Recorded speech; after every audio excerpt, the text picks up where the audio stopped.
Boa tarde a todos. Quero agradecer pela presença de vocês, pela presença dessas queridas doutora Ana Lúcia, Agnes e Regina. Quero agradecer para todo o pessoal que está nos assistindo online. Eu sei que o público online está fervoroso, isso nos deixa muito contentes, porque a informação vai sendo passada e acho que quando a gente prepara um evento com todo o carinho, a gente quer que atinja o maior número de pessoas possível. Então, fico muito feliz. Na verdade, eu sou membro do Comitê de Psicologia aqui da Brale e esse evento foi pensado com muito carinho para vocês. E quando a gente fala, o tema desse painel, né, quando a gente pensou em falar sobre as antigas demandas e novos olhares em psico-oncologia, porque vocês podem até dizer, puxa, a sexualidade na psico-oncologia, a espiritualidade, elas estão muito presentes, o TEPT também, mas eu acho que a gente sempre tem novos olhares, a gente sempre está nos atualizando, a psico-oncologia ela é uma área que cada ano cresce mais e mais e mais, e poder ouvir a experiência dessas profissionais renomadas na área traz uma riqueza de conteúdo, porque cada palestra vai ser diferente uma da outra, e cada ano que passa esses temas vão sendo ressignificados talvez também, até por nós profissionais com as experiências que a gente vem adquirindo. Então aproveitem, curtam bastante. E como vocês repararam, só para quem não estava aqui antes, as perguntas vão ser feitas pelo QR Code e façam perguntas, aproveitem um round de perguntas com essas maravilhosas que estão aqui junto comigo hoje. Aproveitem. Então, para dar início, a primeira palestra vai ser com a doutora Ana Lúcia Benito. Ela vai falar sobre a sexualidade e imagem corporal. A doutora Ana Lúcia ela é médica psiquiatra, tem especialização em psico-oncologia, especialização em sexologia clínica. Ela é coordenadora do Comitê de Saúde Mental da SBPO e ela é membro do Comitê de Psicologia da Brale. Seja bem-vinda.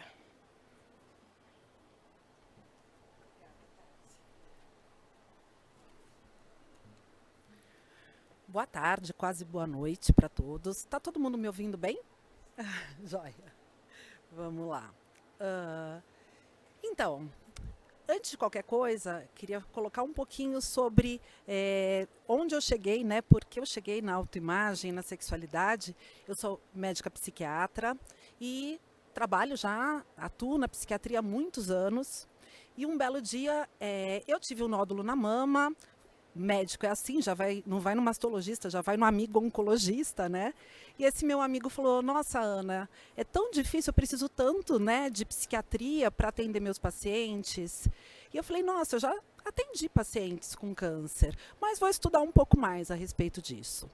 E daí eu cheguei à conclusão que eu não sabia nada. Porque tratar de um paciente oncológico é muito além de saber a interação dos medicamentos. Tratar de um paciente oncológico significa a gente entender quais são as emoções, quais são os sentimentos que permeiam toda essa trajetória. Porque senão a gente não trata de forma adequada das pessoas. E daí a gente não trata doenças, a gente trata indivíduos. E daí, quando eu comecei a estudar psico-oncologia, surgiu também de que, nossa, a questão mais frequente nos artigos relacionados à depressão, ansiedade, questão de imagem corporal e sexualidade. Então, fui estudar sexologia justamente para entender um pouco mais e, além disso, entender não só o problema, mas que a gente possa pensar junto em soluções em relação a isso. Então, eu não tenho conflito de interesses, a não ser, não tenho nenhum patrocínio de sex shop, gente. Então, quem sabe, em algum momento surja, né? Mas eu não tenho conflito de interesses, a não ser que eu sou uma mulher que sou cisgênero, sou heterossexual, sou branca. Então, eu vou falar de algumas coisas em que eu não ocupo o meu lugar de fala, mas é o meu lugar de escuta, porque meus pacientes me trazem questões que me fazem enxergar muito além do que eu sou capaz, tá? Vamos lá. Então, vamos falar, né?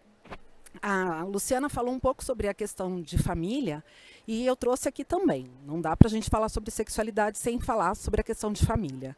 Então, essa é uma família dos anos 70, uma família tradicional, que é o que a gente enxerga aí como uma questão de família. Só que hoje a gente tem que entender o tanto de mudanças que tiveram né, durante todo esse período, e hoje as famílias dos anos aí 2022, a gente tem que considerar a questão de raças, etnias, a questão de mães solo, mães que não têm um relacionamento de casamento, questão de famílias com pais que se separam, a gente chama de família mosaico, casam novamente, mas mantêm um vínculo através dos filhos. Então, eu atendo pacientes que falam, quantos irmãos você tem? Ah, por parte de mãe e pai, eu tenho 2. Por parte de pai, eu tenho mais 3. Por parte de mãe, e daí a gente monta essa família, que é a família mosaico. Questão também de relacionamentos abertos, e nisso, né, eu acho que eu falo para pacientes, para profissionais, a gente tem que estar muito aberto também para a gente acolher todas as pessoas e conseguir se desvencilhar de preconceitos que a gente tenha. Aqui, a questão de identidade de gênero, que a gente cada vez mais tem saído vários estudos em relação a isso, e a questão também relacionada à orientação sexual. Então, todas essas são famílias, e a gente aborda a sexualidade. Vou começar mais leve sobre imagem corporal, e daí me chama assim, o que é imagem corporal, né? Que tanto a gente lia em artigos, problemas de imagem corporal. A imagem corporal não é quando eu saí hoje de casa, eu me olhei no espelho e isso é minha imagem corporal. Isso não é. A imagem corporal é como eu me sinto, como eu me vejo, é como eu me identifico como pessoa. Então, é muito mais amplo do que uma imagem visual. Então, a imagem corporal é uma representação mental do nosso corpo existencial. Ela é subjetiva, ela envolve múltiplas dimensões, que eu vou falar um pouquinho mais para frente. Ela permeia o sentimento sobre quem nós somos, sobre a nossa identidade. Ela é dinâmica, então, apesar dela ter uma base estável, né, ela é dinâmica no decorrer da vida.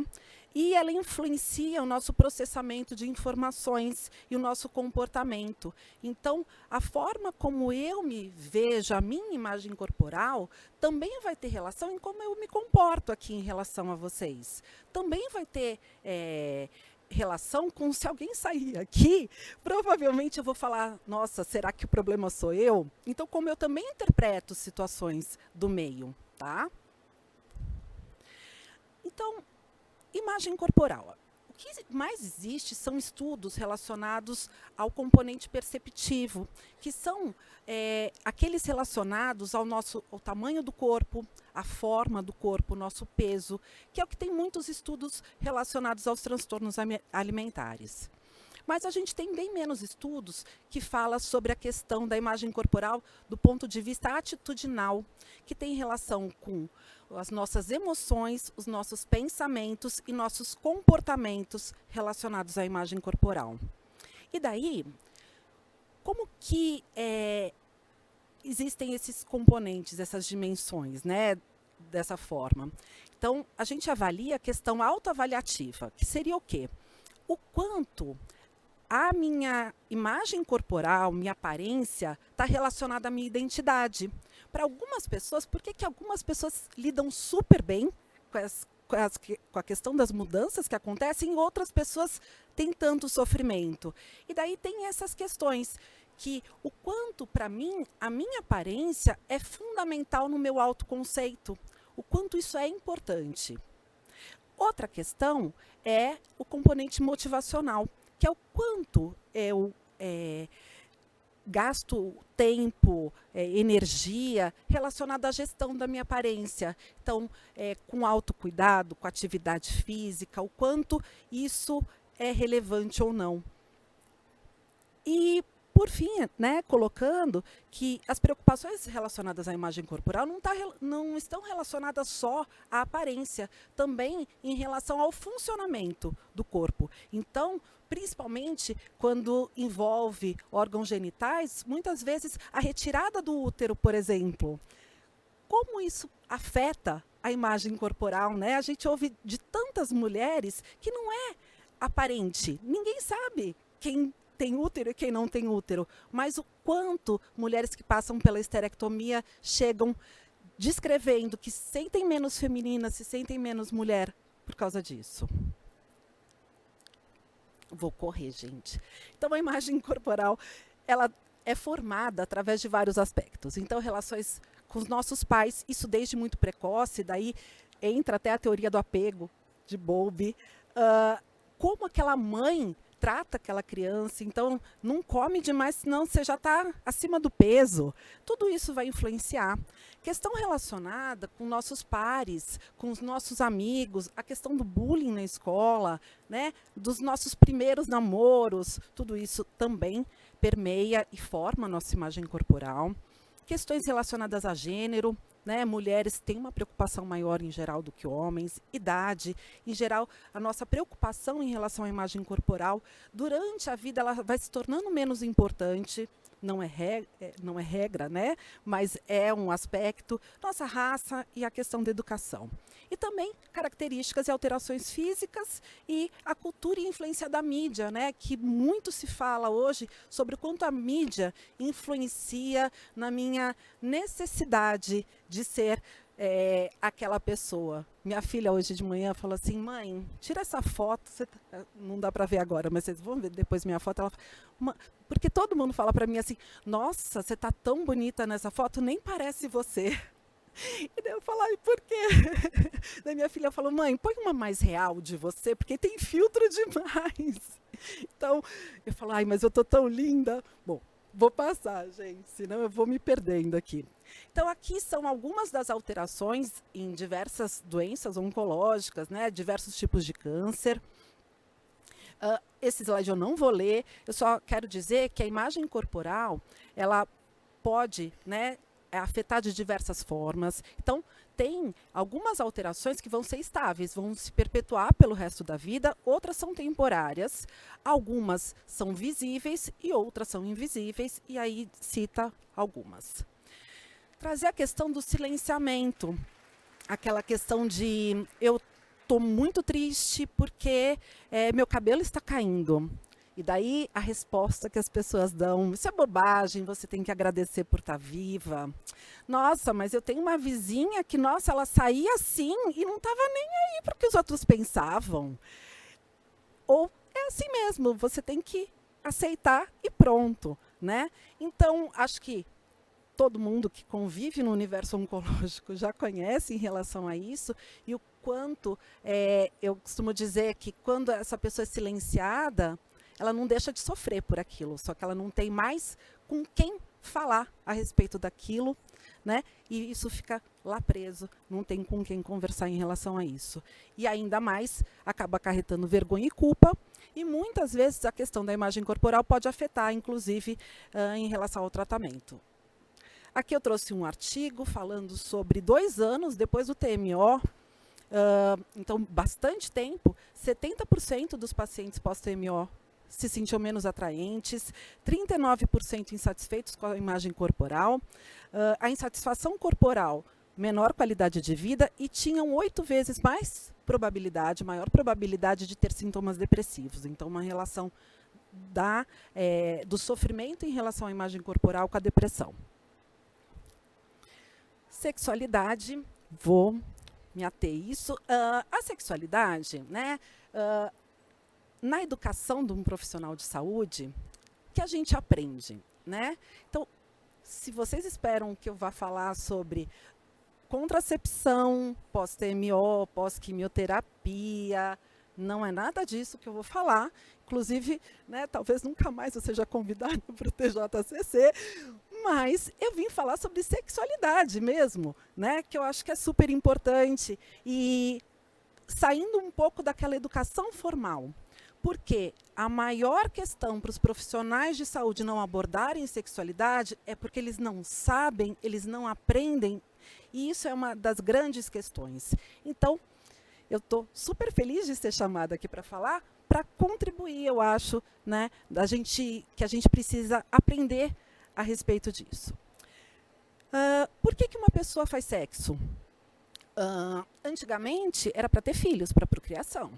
Depois disso, passou também a ser pela questão do prazer. Mas teve um estudo que mostra que existem 237 razões por que as pessoas fazem sexo. E daí, além da questão de ter prazer, de dar prazer, será, né, alguns questionamentos, será que também não é por medo de ser traída? Né? Existem também na lista essas questões. Muitas vezes é por medo, é por necessidade, é por medo do abandono e outros fatores, que é a conexão, que é o carinho, que é o amor. Né? Então, acho que para a gente ampliar um pouco em relação a isso. A gente fala sobre o ciclo da resposta sexual humana. Vou passar um pouco sobre isso, senão vai acabar meu tempo. Mas só queria apontar que tem estudos que mostram que, por exemplo, principalmente em relação às mulheres, elas não partem da questão necessariamente do desejo. No início de um relacionamento, a mulher ela tem um aumento de testosterona e ela tem um aumento importante do desejo sexual. Mas isso depois do tempo no relacionamento, a testosterona volta aos níveis normais. E ela passa a ter o desejo que a gente chama de desejo responsivo, que ela precisa de intimidade emocional para que desperte a excitação e complete o ciclo da resposta sexual. E daí, quando essa mulher perde a intimidade, o resto do ciclo ela não se excita e ela não consegue ter relação sexual. Aqui o impacto dos tratamentos oncológicos na função sexual, então, afeta todos os aspectos. Afeta a libido, excitação, orgasmo, resolução, não vou especificar pela questão do meu tempo. Aqui eu trouxe alguns artigos mais relacionados à questão da hemato, da oncohemato, né? Mas tem em mama, em próstata, cabeça e pescoço, todos. Mas aqui eu trouxe, né, essa questão que 62,2% dos pacientes na oncohematologia tem algum tipo de disfunção sexual. 80% eram mulheres, 57,1% eram homens. Então, vamos pensar, gente. Quem cuida? Quem acompanha? Qual o serviço que ouve essas pessoas? Qual é o espaço que essas pessoas têm para falar sobre isso? E daí, assim, 44% tiveram diminuição da frequência das relações sexuais, 36% falta de desejo, 20% relações sexuais dolorosas, o que vai afetar na questão da libido, porque ninguém que sente dor vai ter desejo de fazer aquilo e ter dor de novo. 20% tinham todas essas queixas. Aqui é um modelo muito usado na sexualidade que fala sobre níveis de atenção à questão da sexualidade. Então, primeiro, que seria a abertura para falar a respeito, dar abertura para o paciente. E daí, não é para o profissional ficar esperando que o paciente fale, porque ele não vai falar, porque ele vai sentir vergonha de falar. Tem que partir do profissional de saúde. Uma questão, e se o paciente quiser falar, não falar, tá tudo bem também. Mas, olha, numa outra vez, se você quiser falar a respeito, eu estou aberto para isso. Né? Porque muitas vezes só a perspectiva de poder falar a respeito já é terapêutico. Segundo, é fornecer informações limitadas, relacionadas à psicoeducação, que eu vou falar um pouquinho. Outro nível de complexidade seria, né, dar sugestões de acordo com a demanda daquele paciente. E, por fim, a questão da terapia intensiva, que seria a gente validar as queixas do paciente e encaminhar para um profissional de terapia sexual. Então, psicoeducação. Explicar sobre anatomia, gente. Os homens conhecem muito mais de anatomia. As mulheres não conhecem a própria anatomia. Então, a gente explicar, saber o que é o clitóris, como que ele é, como que funciona, e que muitas vezes é o estímulo dele que faz com que ela tenha prazer. Explicar sobre o ciclo de resposta sexual, que talvez ela não tenha nenhuma questão sexual, talvez ela só não tenha o desejo espontâneo, e por isso que ela não tem vontade, porque se ela não começa, ela não vai ter vontade. Falar sobre o uso de hidratantes e lubrificantes, porque quantas pessoas chegam e falam assim, olha, passei no médico, falaram para eu usar um lubrificante, um hidratante, e o que é isso? Né? O que é hidratante? Como deve ser usado? Quantas pessoas usam o hidratante na hora da relação sexual que não é para ser usado, não vai ter benefício? Né? Então, saber orientar, explicar, falar sobre quais são. O óleo de coco não pode usar com preservativo, eu acho que é fundamental. Reforçar a importância aí dos dilatadores vaginais, tem vários estudos que mostram a taxa de abandono das mulheres durante o processo e o risco de estenose. E daí eu reforço a importância da fisioterapia pélvica, que tem um trabalho fantástico na sexualidade. Expandir o conceito de sexualidade. Sexualidade, relação sexual, não significa penetração. Existem diversas formas de se obter prazer na relação sexual sem a penetração, né? Então, desmistificar tudo isso com o paciente, que nem sempre é fácil, né? Porque isso vem daquele modelo que a pessoa tem desde a infância, tem relação com a masculinidade, mas fundamental. Falar sobre a importância da intimidade, porque muitas vezes esse casal não fala a respeito e ele se distancia de uma forma que, infelizmente, vai comprometer, né, toda essa resposta e vira um abismo entre as duas pessoas. Orientar sobre posições sexuais. Então, existem posições sexuais que, em caso da paciente sentir dor, são mais adequadas, vai minimizar a questão do risco de dor. Então, a gente tem que estar sabendo isso. Paciente que usa colostomia, saber orientar também em relação a isso. Mudança na sensação de orgasmo. E aqui eu trouxe a anatomia erótica, que mostra que assim, a gente não tem libido, desejo, prazer só nos órgãos genitais, o nosso corpo todo. Explorar isso é muito interessante, até para a conexão do casal.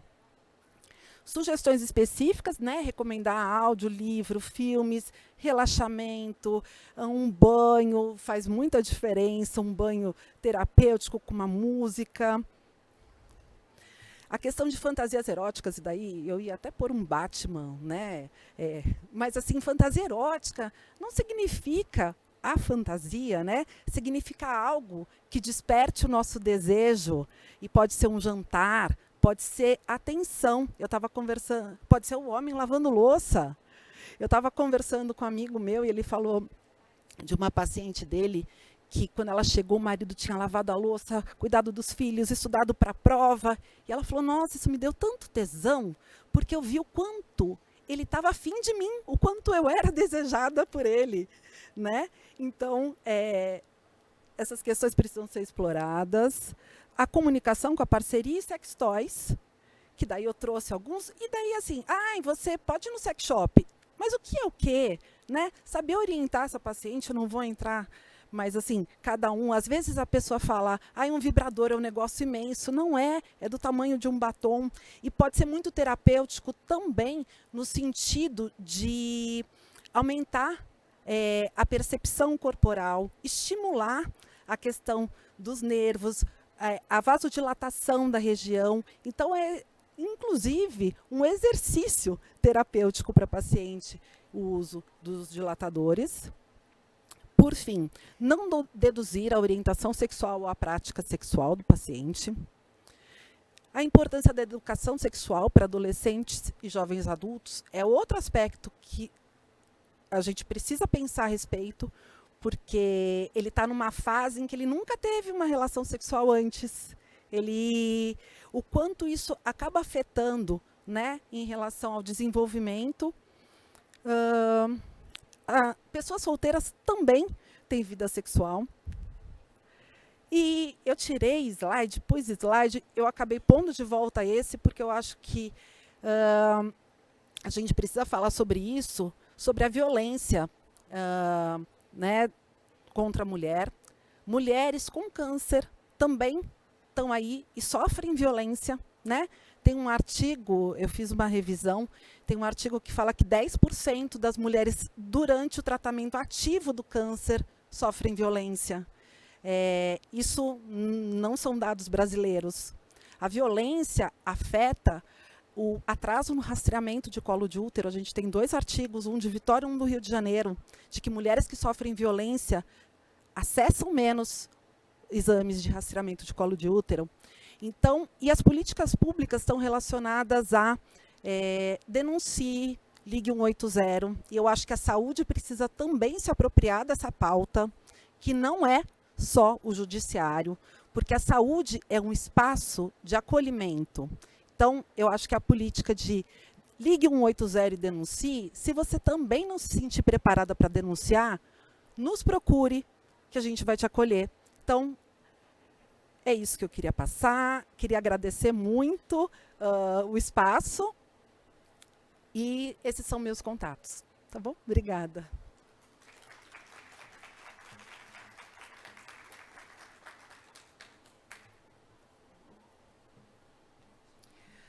Muito obrigada, Ana, pela maravilhosa palestra.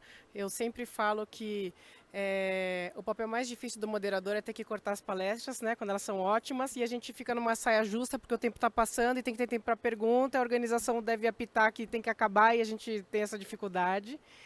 Então, muito obrigada. Gostei bastante, foi excelente. Eu vou, para não me alongar muito, só a gente vai ficar com pouquíssimo tempo para pergunta, eu vou já passar para a Regina. Então, a Regina vai falar sobre espiritualidade e o impacto do diagnóstico. A Regina Liberato, ela é psicóloga, psico-oncologista, especialista em cuidados paliativos, mestre em psicologia clínica, coordenadora do Comitê de Saúde Emocional do Instituto Oncoguia e de Espiritualidade da SBPO, diretora de programas multiprofissionais do Instituto Oncoguia, associada fundadora e diretora da ABM Luto. Seja bem-vinda, Rê.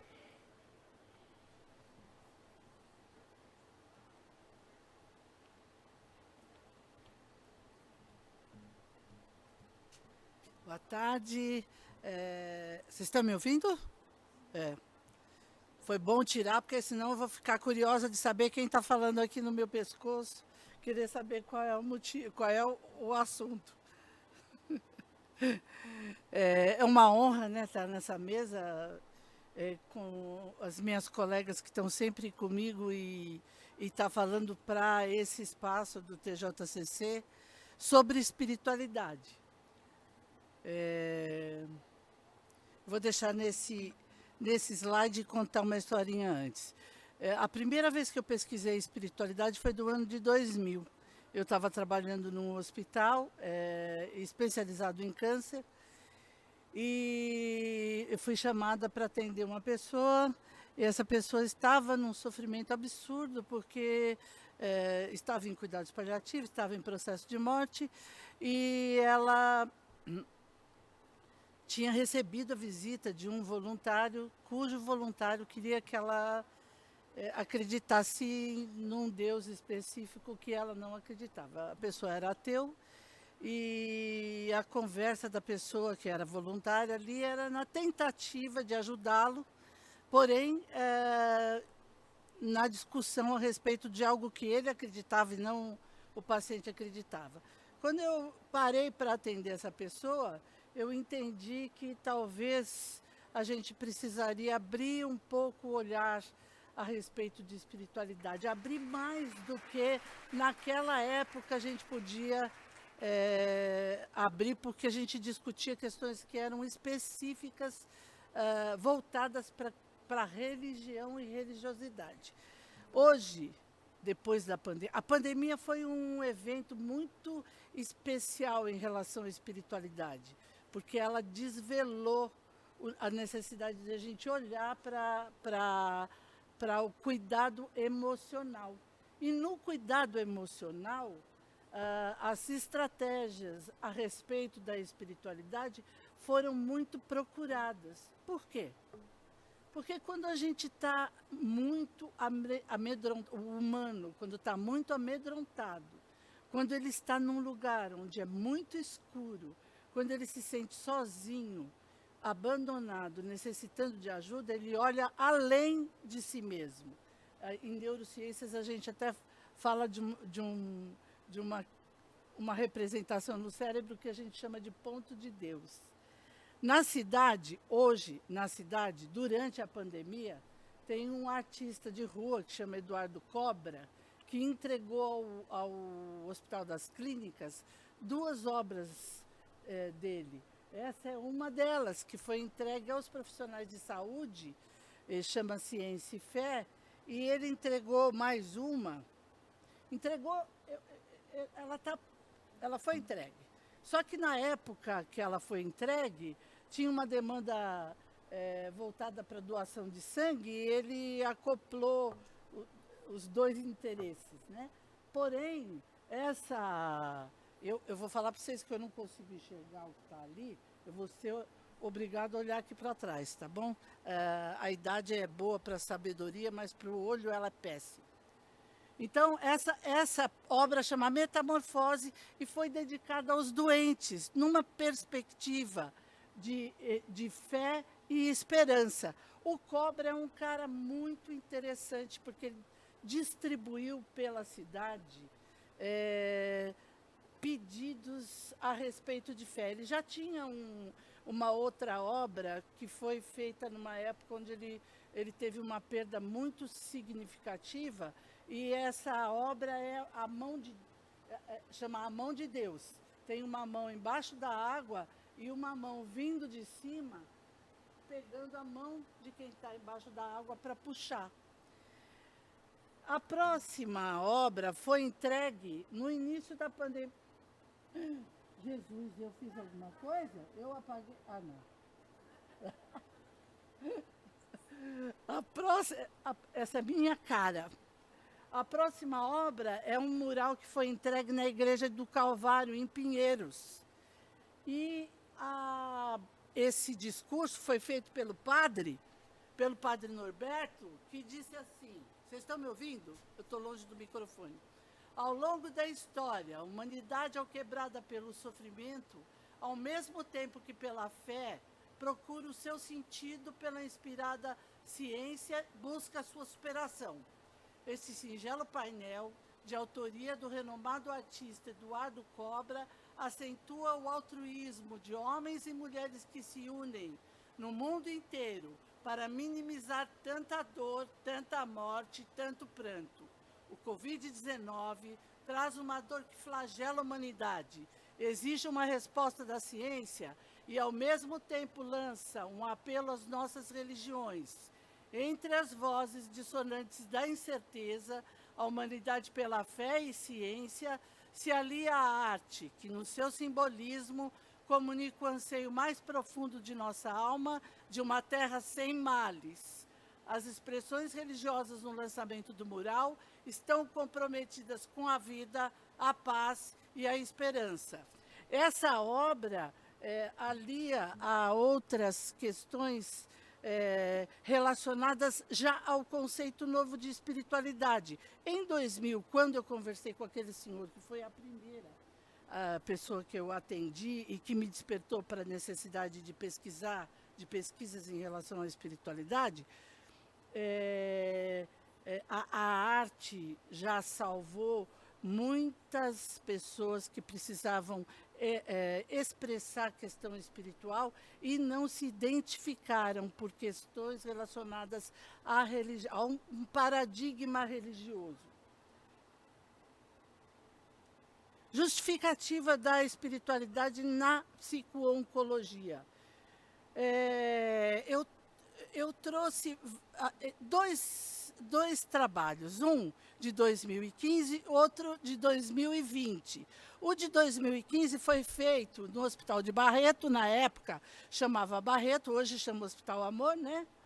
E aqui foi feito com mais de 1.000 respondentes, a metade deles paciente, a metade deles profissionais de saúde, e mais de 90%, eu nem vou falar o quanto cada um, mas vocês estão vendo aqui, ó, 94, 99,2, 99,6, 98,3, que 98,3 é profissional de saúde, o resto são pacientes, achavam que era importante que os profissionais abordassem a espiritualidade, utilizavam a espiritualidade para um melhor enfrentamento da doença, afirmavam que as pessoas com câncer precisam de suporte espiritual e os profissionais de saúde também concordam que o suporte religioso e espiritual é necessário para os pacientes oncológicos. Uma outra pesquisa que eu não trouxe, mas comprova o absurdo que significa isso, perguntou quantos profissionais escutam de fato as questões relacionadas à espiritualidade. Apenas 10% deles. 98% acha que é bom falar, porém 10% só escuta. Em 2020, o Oncoguia fez uma pesquisa com 1.001 respondentes, pacientes e familiares, num período de março a setembro, de março a maio e de julho a setembro, primeira fase e segunda fase. Essas pessoas vinham de todas as regiões do país e todas elas disseram que a pandemia era um impacto negativo no seu tratamento de câncer. Elas relataram sentimentos que a pandemia estimulava neles: medo, ansiedade e tristeza. Medo com mais de 50% na primeira fase e 52% na segunda fase. Ansiedade, 47% na primeira, 58% na segunda. E a área mais atingida foi surpreendente para a gente, porque a gente perguntou qual é a área que você considera mais atingida na sua vida. E a gente achou que a área respondida seria a área física, né? Não foi. As pessoas responderam que era a área emocional. Aí a gente perguntou, quais são os cuidados que vocês estão tomando a respeito desta área mais atingida? E a resposta de 52% e 57% na segunda fase foi cuidados espirituais. Aí a gente falou, opa, cuidados espirituais, na pandemia isso. Vamos tentar identificar o que significa cuidados espirituais para essas pessoas. Porque a gente imaginou, a gente sou eu, né, a gente imaginou que os cuidados espirituais estivessem concentrados ainda na dimensão da espiritualidade. E foi surpreendente as 3 categorias temáticas que a gente levantou. Foi surpreendente porque nenhuma das categorias tinha uma vinculação específica com religião.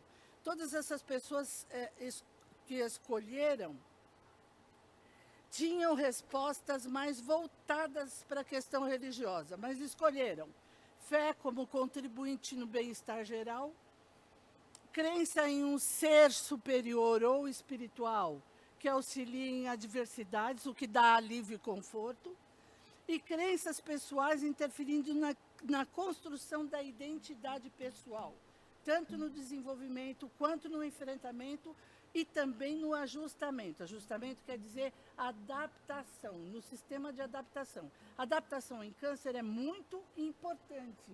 8 minutos, não? É muito importante, porque se a gente aceita a doença, logo em seguida a gente pode tomar atitude para que os desdobramentos de tratar a doença possam ser bem-vindos, possam ser recebidos, né? Eu vou precisar correr um pouquinho, né? Então, facilitadores são evidências científicas demonstrando grande ligação entre espiritualidade, religiosidade, religião e o processo de saúde, adoecimento e cura.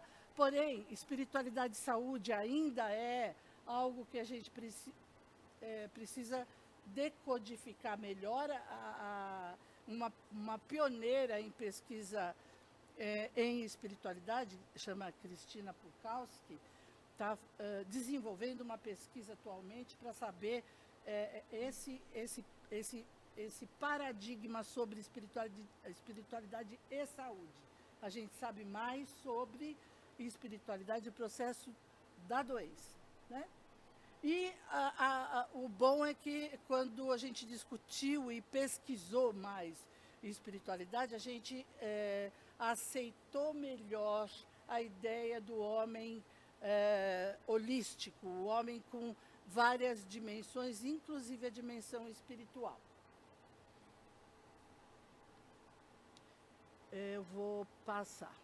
Então, antigas demandas, né? Religião, oração, enfrentamento e ajustamento, as pesquisas e a prática clínica estava voltada para essas questões, e hoje, para essas questões e mais, uma confusão em relação à definição sobre espiritualidade. Eu não concordo com isso, não há uma indefinição sobre a definição de espiritualidade. Acontece que espiritualidade é vista por diversas áreas. Se você olha da teologia, a definição é uma. Se você olha da prática clínica da saúde, a definição é outra. E talvez interesse para nós concentrar um foco na prática clínica da saúde e definir para nós, porque aí ficaria mais fácil, definir, avaliar o manejo e mensurar a qualidade da utilização da dimensão espiritual para o nosso bem-estar. Esse espaço branco é para ficar branco mesmo. Isso aqui é tudo que é hoje relacionado à espiritualidade. Branco porque ali era o lugar de um Deus. E eu fui procurar um para pôr ali, mas eu não sabia qual pôr, porque eu punha um, tirava, punha outro. Eu punha outro, tirava e punha outro. Tinha outro, tirava e punha outro, e para mim isso significa algo muito legal que chama diversidade. Hoje a gente tem uma possibilidade melhor de respeitar a singularidade do outro, né? É muito triste ver alguém tentando enfiar goela abaixo um Deus que o outro não respeita. O seu não é o único. Eu sinto muito, mas não é o único. Né? Então ele está em branco porque cabem todos lá. Todos os que a gente pode qualificar como tal. Eu vou voltar um pouco. Não. Ai, Jesus. Não. E ali, né? Conexão com os seres. A compreensão, a consciência de que somos irmãos e temos responsabilidade uns nas vidas dos outros e que temos que cuidar uns dos outros, vem da dimensão espiritual. O cuidado com a natureza, o resgate do feminino, a valorização dos relacionamentos e a valorização do corpo, que nem a doutora Ana Lúcia falou agora há pouco.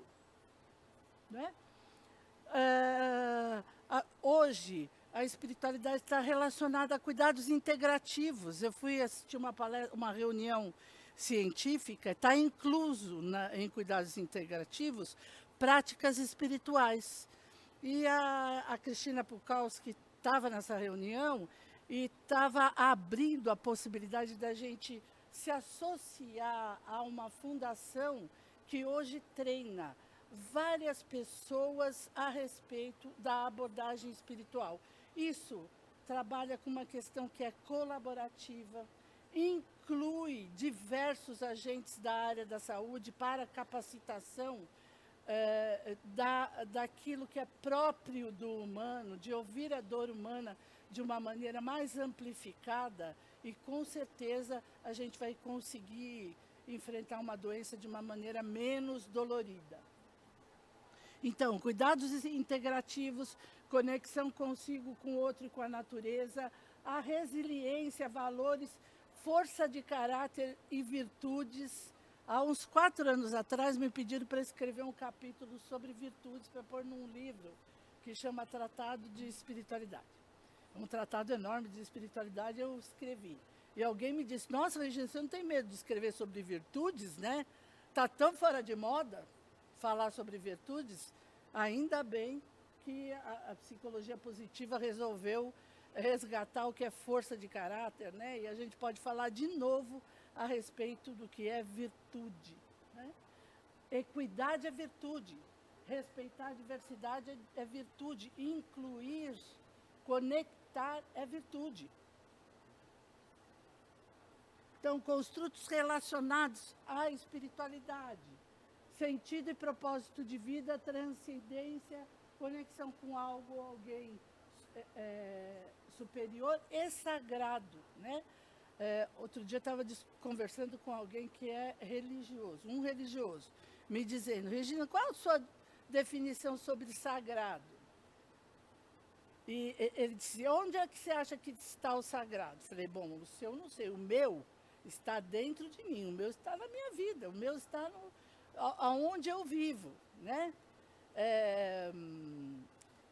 E talvez popularizar, democratizar o sagrado, né, faça com que a gente possa ter uma relação com o divino mais fácil, né? Seja mais fácil encontrar o profano, o humano, encontrar o sagrado. Então, a doutora Cristina Pulkowski fez uma definição de espiritualidade há pouco tempo atrás, agora em 2022, sentido, propósito, dignidade, esperança, fé, comunidade, conexão e amor, maravilhamento, ela fez uma chamada no final. Olha, a gente pode pensar em protocolo, a gente pode pensar em rastreamento e anamnese, a gente pode pensar em avaliação, mas uma coisa que a gente não pode perder é o maravilhamento em relação à vida. Porque se a gente não tiver isso, a gente não vai ter nenhuma possibilidade de sair de fria nenhuma, com ou sem Deus, né? Mistério, perdão, paz, presença, solitude e práticas espirituais. Então, fala dela mesmo, definição dela: a espiritualidade é um aspecto dinâmico, intrínseco da experiência humana, por meio do qual se busca e expressa o significado, propósito e transcendência da existência. Tal estado perpassa a vivência da pessoa em suas relações consigo mesmo, com a família, com os outros, com a comunidade, com a natureza e com aquilo que é significativo e sagrado. As relações que você tem com seus filhos, com seu marido, com a sua família, com aquilo que você constrói, com a história que você constrói. Eu trabalho com cuidados paliativos. Quando eu acompanho alguém que está morrendo, nenhum deles se preocupa com o dinheiro que eles têm no banco. Todos eles se preocupam, a maior parte deles se preocupa em me contar uma história, em me contar o que foi que eles construíram, a obra divina que eles fizeram durante a vida deles, né? Então, quais são os benefícios de se trabalhar com espiritualidade? Os estudos mostram que há uma contribuição no bem-estar geral associada aos indicadores positivos de bem-estar físico e psicológico, qualidade de vida, felicidade, afeto e cuidado, redução dos índices de depressão e ansiedade, fator decisivo na superação de situações adversas, como a gente falou, e na melhor adaptação, e um facilitador no processo de enfrentamento da pessoa em relação ao processo de saúde e doença. Só mais uma coisinha, tá? Eu vou pular esse aqui que tem... eu não devia, mas eu vou pular. E aí eu trouxe uma fala do Gibran. E se quereis conhecer Deus, não podeis voar acima de suas esperanças, nem aviltar-vos abaixo de seu desespero. E se quereis conhecer Deus, não procureis transformar-vos em decifradores de enigmas. Olhai antes à vossa volta e encontrá-lo-eis a brincar com vossos filhos. E erguei os olhos para o espaço e vê-lo-eis caminhando nas nuvens, estendendo seus braços no relâmpago e descendo na chuva. E o vereis sorrindo nas flores e agitando as mãos nas árvores. Obrigada. E aqui meus contatos.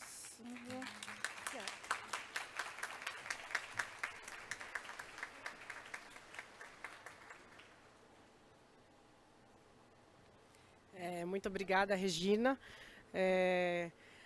Sempre é bom escutar você. Acho que todo mundo compartilha da mesma opinião que eu. E você consegue sempre passar Acho que esse amor que você tem pela nossa profissão, e acho que isso todo mundo percebe, acho que é um grande diferencial, e que bom ter você aqui hoje conosco. Muito obrigada. Agora a gente vai para a próxima palestra, que é da Agnes. Então, a Agnes Ayumi Seomori, ela vai falar sobre o TEPT e a reabilitação psicossocial. A Agnes, ela é psicóloga e psico-oncologista, psicóloga titular do Departamento de Saúde Mental do Hospital AC Camargo Cancer Center, psicóloga na clínica Neolife Bem-Estar e também membro do nosso comitê de psicologia. Seja bem-vinda, querida.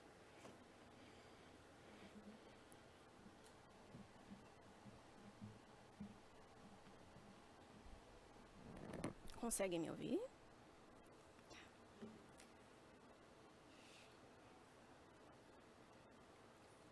Bom, primeiro, boa tarde.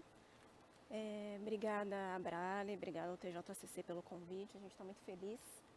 A gente do Comitê de Psicologia, né, de Saúde Mental da Abrale, então a gente agradece muito a oportunidade. A gente que é da área da saúde, a gente sempre galga, né, o nosso espaço. Então, sendo o segundo ano, né, que o simpósio ele se faz presente aqui no Congresso, a gente está muito feliz de poder colocar esses debates, esses temas importantes, né? Então, vamos lá, deixa eu só colocar o microfone aqui para conseguir enxergar a tela. Então, a gente vai falar hoje um pouquinho sobre o paciente oncohematológico e o estresse pós-trauma, uma nova trajetória. A ideia é a gente refletir juntos sobre como que se dá esse caminho. Então, primeiro ponto, pensar de quem é e como que se dá essa trajetória. Então, pensar quem que é esse paciente.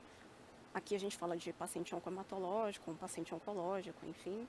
Mas é importante a gente pensar como que a gente pode oferecer a melhor qualidade de vida, né, para esse paciente, como que ele pode trilhar esse caminho de uma maneira um pouco mais leve e um pouco mais amena. Primeiro momento, que a gente acaba esquecendo também, é o momento pré-diagnóstico. Então, a gente fala muito do impacto psicológico quando o paciente recebe o diagnóstico. Só que é importante a gente pensar nesse pré. Então, quando o paciente está se organizando para realizar as consultas, os exames, a rotina, né, do paciente, do familiar que também acompanha esse paciente, ela muda, né, como um todo. E os procedimentos, eles são muito invasivos. Então, é importante a gente pensar nesse momento pré-diagnóstico, que por si só ele já gera essa tensão e esse impacto emocional, tanto no paciente quanto nos familiares. E aí, quando a gente fala que surge o diagnóstico, deixa eu olhar aqui para trás, que acho que fica melhor. A gente fala da alteração da rotina desse paciente, reorganização dos papéis, a mudança nos relacionamentos desse paciente, questões socioeconômicas, então muda-se toda a rotina, né, do paciente e da família também. E é importante a gente pensar nos planos, nos projetos que esse paciente tinha e que agora foi modificado ou teve uma pausa devido ao diagnóstico oncológico. Alguns aspectos importantes quando a gente fala de impacto emocional: negação, raiva, luto, né? Muito se discute na literatura, sentimento de incerteza, né, em relação ao futuro, angústia, sensação de desamparo, de solidão, sensação de impotência, muito mais pelos familiares, sensação de limitação, né, limitação tanto física quanto do ponto de vista comportamental, enfim. E aí eu coloquei um sentimento, né, uma reação, uma emoção, que é o medo. Acho que é a primeira reação quando a gente fala de impacto psicológico no paciente. Então, a gente pode pensar, até pegando o gancho da Regina, que o nosso paciente ele é impactado nessas várias esferas, do ponto de vista psicológico, sociocultural, espiritual, cognitivo e comportamental. Quando a gente fala sobre impacto emocional, é importante a gente lembrar, e até pensando sobre o TEPT, que é o tema aí da aula, a gente pensar sobre o estresse. Então, vamos pensar um pouquinho, entender um pouquinho sobre o conceito de estresse, e aos pouquinhos a gente vai evoluindo para o TEPT, né? Entender quais são esses sintomas. Então, o estresse, ele vem do latim, que o significado é atenção. Então, no século XVII, né, os ingleses eles já utilizavam esse termo, pensando no sentido de adversidade. E aí, no século XIX, a gente entende o estresse bem como o impacto, né, daquele objeto que sofre ali uma tensão, sofre um estresse, e depois ele retorna ali ao movimento ou ao estado original ali de condição mesmo desse objeto. Então, o que a gente entende sobre o estresse, né, o conceito ou a definição? Então, é um conjunto de sintomas, né, ou reações, frente a um fator ou uma reação extremamente, um contexto extremamente aversivo e traumático para aquele indivíduo. Então, alguns exemplos aqui que a literatura mostra muito para a gente. O que é compreendido sobre o estresse? Então, catástrofes naturais, perdas de pessoas queridas, né? E aí entra o processo do luto, situações de violência física, psicológica, acidentes, doenças e que ameaçam, né, a vida do sujeito. Então, a gente pode pensar a reação, na verdade, o impacto do estresse em 3 esferas importantes. Como que vai ser a resposta biológica, do ponto de vista orgânico desse paciente? Quais são os fatores que vão desencadear esses sintomas de estresse? A gente vai ver nos próximos slides que o estresse tem 4 fases importantes.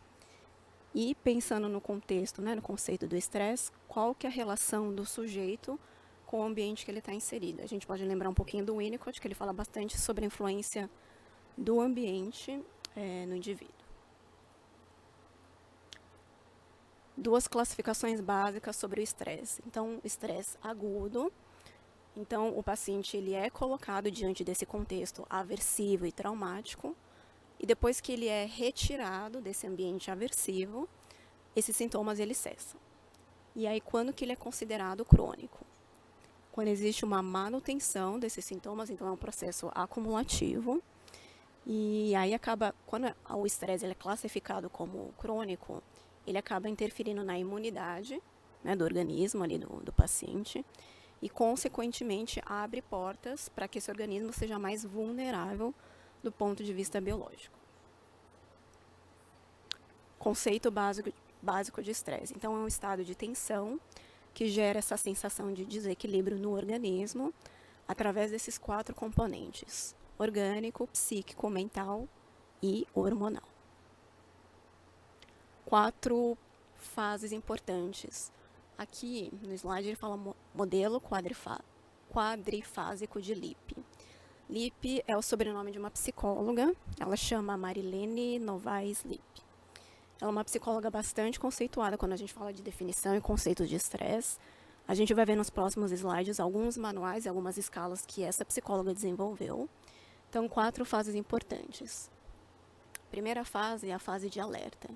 Então, as reações principais de luta e fuga, sintomas como taquicardia, dor de cabeça, pressão no peito, essa é a fase inicial do estresse. A segunda fase é a fase de resistência. Então, o corpo ele já foi impactado no primeiro momento, e aí gera-se essa sensação de desgaste ou de fadiga. Sensação de quase exaustão, a gente pode pensar num pré-crônico na classificação. Então, o corpo físico ali, emocional, ele já está muito cansado. Então, o indivíduo está naquela fase ali de adaptação e o início de algumas doenças, né? A gente fala de patologias ou agudas ou crônicas. E aí vem a última fase, que é a mais grave, considerada a mais grave, que é a fase de exaustão. Então, o paciente ele retorna na primeira fase, que é a fase aguda, ele pode evoluir para uma crise. Então, os sintomas, né, do estresse na fase de exaustão, ele acaba apresentando doenças mais graves e acaba influenciando aí na saúde total desse paciente. Quando a gente fala de saúde, né, de conceito total, saúde física, emocional e espiritual do paciente. Aqui são alguns conceitos básicos, eu não vou me ater até por conta do nosso tempo. Então, ao lado esquerdo de vocês, sintomas gerais aí do estresse psicológico e, na direita de vocês, alguns sintomas físicos. Aí, lembrando que ali na fonte é Neme e Lippe, que é aquela autora que eu comentei com vocês. E é importante a gente se ater a esses sintomas quando a gente estiver fazendo a avaliação ali do nosso paciente. E aí, quando a gente fala de avaliação, essas são as escalas principais. A primeira chama Self-Report Questionnaire. Então, na verdade, é uma escala que a gente fala sobre sofrimento emocional do paciente. Quando o score é igual ou maior que 7, pontua positivo para um sofrimento emocional do paciente. Os dois manuais aí à direita de vocês, no meio é uma escala de estresse infantil e à direita é uma escala para adultos. Então, são escalas importantes para a gente que está no dia a dia aí saber quais são as escalas e pensando em autores que são renomados e são conhecidos na área. E qual que é a diferença? Quando a gente fala de sintomas de estresse, seja em uma fase aguda, seja uma fase crônica, e quando que esse estresse ele evolui para um transtorno de estresse pós-traumático. Primeiro ponto, existem duas classificações quando a gente fala de um TEPT. Primeiro é CID, Classificação Internacional das Doenças, classificação que para o TEPT ele conceitua o F43.10 e dentro do TEPT ele faz parte, né, desse grupo 43 que é denominado como reação a estresse grave e transtorno de ajustamento. Pensando no DSM-5, que é a classificação de transtornos mentais, aí, se não me engano é lá dos Estados Unidos, já na versão atualizada, né, que é a 5. Então, quais são, como é que eu posso falar? Quais são os critérios que o paciente entra no TEPT? Então, ele é exposto a esse evento traumático e ele vai apresentar pelo menos um dos sintomas dentro desses 4 grupos, que a gente vai ver no próximo slide, no mínimo 1 mês. E os sintomas o paciente ele pode apresentar em até 6 meses depois a exposição ao evento, ou à crise, enfim, ou ao trauma na vida do indivíduo. Então, pensando, ele pode apresentar esses sintomas, né? Pelo menos 1 mês, esse é o critério. E pelo menos um sintoma desses 4 grupos. Então, primeiro, sintomas de intrusão, a gente pode falar sobre memórias, o quanto de intenso esse paciente está sofrendo.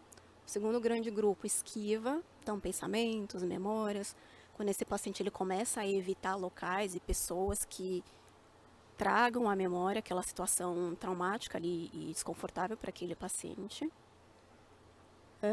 Terceiro grande grupo, cognição e humor. Então, como que estão os pensamentos desse paciente? Se está muito pessimista, se está muito negativo. E um quarto grande grupo, que são as reações alteradas. Concentração, sono, apetite. Então, tudo isso é importante para a gente poder considerar. E aí quando a gente fala sobre reabilitação psicossocial, que foi aí a ideia do tema, é importante agora a gente direcionar o nosso olhar ao sofrimento do paciente. E aí quando a gente fala sobre reabilitação, é importante sempre a gente entender a etimologia, né? Então, reabilitação, re de novo, e habilitare, que vem do latim, de adequar. Então, a gente vai realocar esse paciente dentro daquele contexto em que ele teve ali um impacto, ele teve uma desorganização em todas as esferas da vida dele. Então, qual é o nosso papel enquanto psicólogo? Auxiliar, né, o paciente nessa reabilitação. Então, na época ali do século XX, né, na Primeira Grande Guerra Mundial, em 1914, 18 mais ou menos, se falava muito em ciência da reintegração mais a inclusão social, que a gente fala de reabilitação psicossocial. E aí, quando a gente fala de reabilitação, eu gosto muito, na verdade é uma montagem, né, que eu fiz, eu gosto muito de falar que é um tripé. Então, o ser humano, que é aí o nosso paciente, é o nosso grande diamante, né, que a gente protege, a gente oferece todo o cuidado e todo o carinho para ele. E é importante ele ter essas 3 bases muito sólidas. Primeiro, família. Entender um pouquinho sobre o contexto familiar, quem que é esse indivíduo, ele é um indivíduo casado, ele teve filhos, enfim. Equipe multiprofissional, entender qual que é o vínculo desse paciente com o médico, com o psicólogo, com o nutri, com o físio. E um terceiro grande ponto que é a sociedade, que aí entra as grandes organizações, inclusive a Abrale e outras grandes ONGs, e pensar, né, refletir qual que é o nosso grande papel na vida desse sujeito, né, desse paciente. E aí entra a Abrale. Né? É muito prazeroso, claro, poder falar dessa associação e pensando em reabilitação psicossocial, vou trazer alguns pontos que é aí a nossa atuação. Então aqui é a cara aqui do nosso site. Quais são as grandes 4 áreas que a gente atua com o nosso paciente? O apoio ao paciente, políticas públicas e o advocacy, educação e transformação, pesquisa e monitoramento de dados. Então, essas são as grandes 4 áreas quando a gente fala de reabilitar o paciente. O apoio ao paciente tem psicólogo, tem advogado, tem assistente social, mas a gente fala muito também sobre políticas públicas. O que é orientado para esse paciente em relação a direitos de um paciente oncológico. Isso é importante, a gente fala sobre psicoeducação, as colegas falaram, né, brilhantemente sobre isso. Então, educação e informação. O paciente sabe o que é um LLA, ou a diferença de um LMA, um linfoma não Hodgkin ou um linfoma Hodgkin. Então, qual que é a diferença, né? E pesquisa e monitoramento de dados. Então, quando a gente fala de educação, é importante a gente falar, né? A Regina colocou vários dados de pesquisas super interessantes. É importante a gente aprender sobre isso para a gente ver e compreender como que a gente tem evoluído aí ao longo do tempo. Aqui eu coloquei algumas imagens, várias imagens, na verdade. Quando a gente fala de projeto e reabilitação psicossocial, eu quis muito focar no trabalho da Abrale. Eu sei que vocês conhecem, mas é sempre importante a gente reforçar o nosso trabalho. Então, aqui tem alguns projetos. O projeto Dodói, super conhecido. O projeto Bem-Estar. Tive o prazer de, enquanto eu trabalhava na assistência, participar, né, do projeto Bem-Estar. No período da pandemia, então, o que foi feito de campanha em prol dos nossos pacientes, na parte de transfusão de sangue, enfim, de doações. O projeto Telemedicina é um pouquinho mais recente devido à pandemia. O projeto Bem-Estar, quando veio a pandemia, ele ficou numa modalidade online, então tudo foi pensado para que o nosso paciente não ficasse aí sem o nosso suporte, senão, né, se a gente não teve a possibilidade de ser presencial, que na modalidade online eles não ficassem aí com prejuízo, né. Aqui são algumas fotos de alguns encontros e projetos.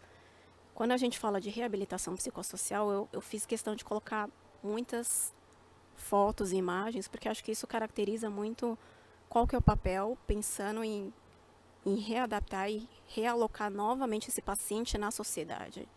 Então, essa foto à esquerda, se não me engano, era uma palestra sobre mercado de trabalho. Né? A foto ao meio foi nosso primeiro encontro, que foi o projeto Bem-Estar, então foi um encontro de pacientes. A gente trabalhou autoestima, aulas de automaquiagem. E à direita foi o primeiro encontro que a gente fez, tive a honra de organizar, que era para mães de pacientes oncológicos, que é importante a gente sempre olhar, né? Se esse paciente, qual que é a base, qual que é a estrutura? É a família, mas a família tem suporte emocional também, então isso é um ponto extremamente importante para a gente pensar. E aí eu vou finalizando, vou fechar nos 20 minutos sobre... Fiquei pensando, assim, como que a gente poderia... A gente não, né? Eu que estava montando a aula, mas como que eu poderia finalizar? Eu sei que tem muita gente acompanhando online, né? De casa e presencial aqui também.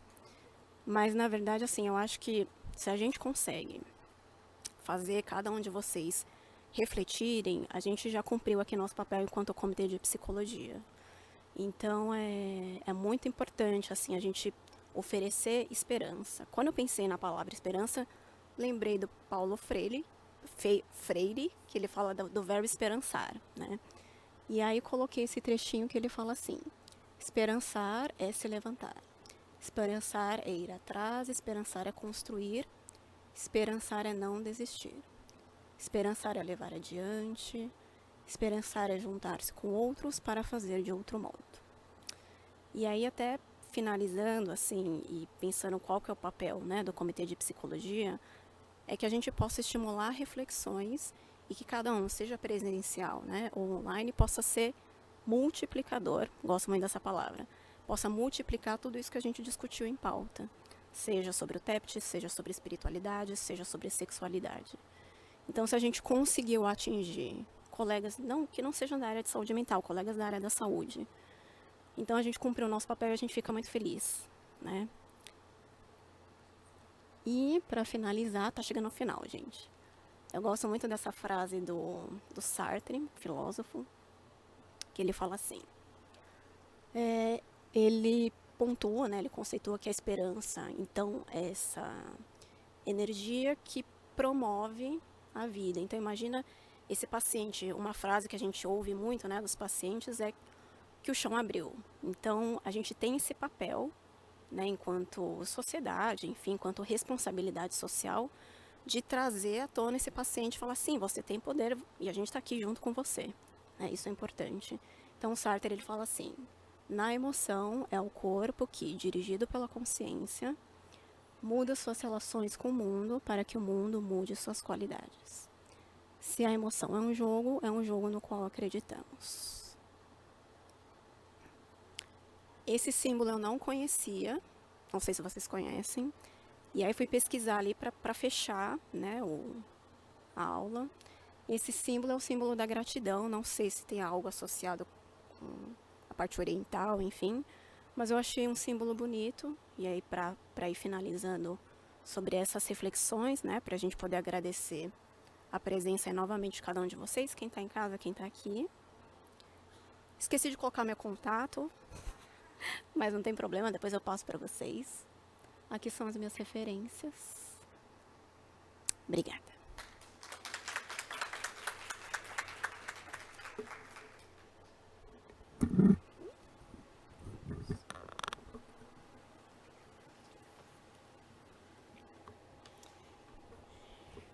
Muito obrigada, Agnes, não só pela sua excelente palestra, mas pelo link praticamente de um fechamento. Então, que bom que você pôde contribuir com as suas colocações e também mostrar um pouco para o pessoal que nos acompanha qual que é o nosso trabalho enquanto membro do comitê. Então, muito obrigada. E agora não sei se a gente vai ter um tempinho para poder falar do onco. Será que vai dar certo? Vamos ver? Ah, sim. Então, aqui eu queria mostrar para vocês, queremos mostrar para vocês esses slides, né? Na verdade, essa parceria. Então, eu gostaria de mencionar e agradecer o Onco Ensino, plataforma de cursos de aprimoramento profissional que nos apoia neste painel. O Onco Ensino, ele possui cursos produzidos pelo Comitê Científico Multidisciplinar da Abrale, com apoio educacional do IEP Albert Einstein e incentivo do Ministério da Saúde através do programa PRONOM. Mais de 35 mil cursos de aprimoramento já foram realizados por profissionais da atenção oncológica em todo o Brasil na plataforma. Entre eles, então, o nosso curso de psico-oncologia. Então, são 15 horas de carga horária, baseadas em vídeo e atividades, no qual mais de 2.500 profissionais já participaram. A gente também, enquanto a psico-oncologia pediátrica, são 12 horas de carga horária baseadas em vídeo e atividades também, no qual mais de 500 profissionais já participaram. E a gente tem uma promoção aqui maravilhosa para vocês. Espero que vocês aproveitem. Os vídeos, aulas, atividades são ministradas por profissionais incríveis e renomados da nossa área. E vocês, se fizerem inscrição até o final do congresso, ou seja, até amanhã, vocês vão ter um cupom de desconto de 20% na inscrição, então não percam essa oportunidade. Podem escanear o código, aproveitar a ocasião, então ele é válido até amanhã e é simpósio, tudo com letra maiúscula, _ TJCC 22. Espero que vocês possam aproveitar essa oportunidade e agradecemos muito por ter essa parceria e por manter essa parceria. Não sei se a gente tem tempo para perguntas. Acho que uma pergunta, talvez? Vamos lá.